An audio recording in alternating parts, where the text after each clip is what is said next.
ডিনারে রুটি পরোটা এগুলো দিয়ে খাওয়ার জন্য অনেক সময় কি হয়, তরকারি কিন্তু বানাতে ইচ্ছেই হয় না, অথবা রোজ রোজ একই রকমভাবে আলুর তরকারি খেতে ইচ্ছা হয় না। তখন তোমরা এই রেসিপিটা কিন্তু বানিয়ে ফেলতে পারো। পনির দিয়ে আর ছোলার ডাল দিয়ে খুবই সহজে রেসিপিটা শেয়ার করব। রুটি পরোটা লুচি সব কিছু দিয়ে একেবারে জমে যাবে। তো চলো আজকে ঝটপট দেখে নেবে ভিডিওটা। তার জন্য সবার প্রথমে কড়াইতে বেশ খানিকটা পরিমাণে তেল দিয়ে ওর মধ্যে অ্যাড করেছি খুবই সামান্য পরিমাণে ঘি। এবার এর মধ্যে ফোড়ন দেব সামান্য হিং, তেজপাতা, কয়েকটা গোটা গরম মশলা। সমস্ত ফোড়নটাকে দিয়ে হালকা নেড়ে চেড়ে এর মধ্যে অ্যাড করব আদা, কাঁচা লঙ্কা আর তিল বাটা। 4 থেকে 5টা বা ঝাল মতন কাঁচা লঙ্কা, 1 ইঞ্চি আদা আর 1 চামচ পরিমাণে তিল দিয়ে সমস্ত কিছু খুব ভালো করে পেস্ট করতে হবে। এবার এর মধ্যে অ্যাড করেছি একটা ছোট সাইজের টমেটো কুচি। সমস্ত কিছু দিয়ে এবার মশলাটাকে খুব ভালো করে কষতে হবে, যতক্ষণ না পর্যন্ত টমেটোগুলো একেবারে গলে নরম হয়ে যাচ্ছে আর মশলাটা খুব ভালো মতন কষে যাচ্ছে।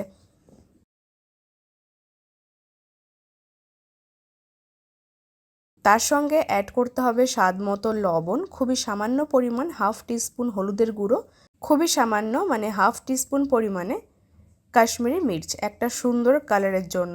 সমস্ত কিছু দিয়ে এবার সমস্ত মশলাগুলোকে খুব ভালো করে কষতে হবে। ডিনারে অনেক সময় রুটি পরোটা লুচি দিয়ে খাওয়ার জন্য একই রকমভাবে আলুর তরকারি খেতে না ইচ্ছা হলে পনির দিয়ে এই রেসিপিটা কিন্তু খুবই কম সময়ে চটজলদি বানাতে পারো।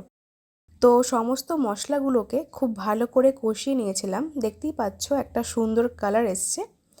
এবার এর মধ্যে অ্যাড করব পনির কিউব। এখানে আমি 100 গ্রাম পনির একটুখানি ছোট কিউব করে কেটে নিয়েছিলাম। তার সঙ্গে অ্যাড করতে হবে সামান্য পরিমাণে কিশমিশ। সমস্ত কিছু দিয়ে পনিরটাকে একটুখানি মশলার সঙ্গে কষিয়ে নিতে হবে আর একটুখানি ভাজা ভাজা করতে হবে। তোমরা চাইলে কিন্তু পনিরটাকে সবার প্রথমে ভেজে তুলে রাখতে পারো, পরে সেখানে অ্যাড করতে পারবে। তো এবার এর মধ্যে অ্যাড করেছি সামান্য পরিমাণে ভাজা জিরের গুঁড়ো আর তার সঙ্গে অ্যাড করব ভিজিয়ে সেদ্ধ করে রাখা ছোলার ডাল।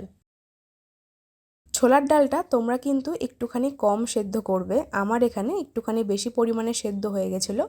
তো তোমরা ইচ্ছে মতন ডালটাকে কম বেশি সেদ্ধ করতে পারো। জল সমেত ছোলার ডালটা এর মধ্যে অ্যাড করে খুব ভালো করে মেশাতে হবে। এটা খুব একটা বেশি পাতলা হবে না, আবার একদম যে গাঢ় হবে সেটাও না। মোটামুটি অল্প পরিমাণে জল দিয়ে ডালটাকে সেদ্ধ করে সেই সমস্ত জল সমেত ডালটা এর মধ্যে অ্যাড করলাম। তারপরে সমস্ত কিছু ভালো করে মেশাতে হবে। আর এই পর্যায়ে কিন্তু আর কোনো কাজ নেই, ফ্লেমটাকে বাড়িয়ে দিয়ে ডালটাকে খুব ভালো করে ফুটতে দিতে হবে, যতক্ষণ না পর্যন্ত ডালটা ঘন হয়ে আসছে আর সমস্ত কিছুর স্বাদটা একেবারে প্রপার আসছে।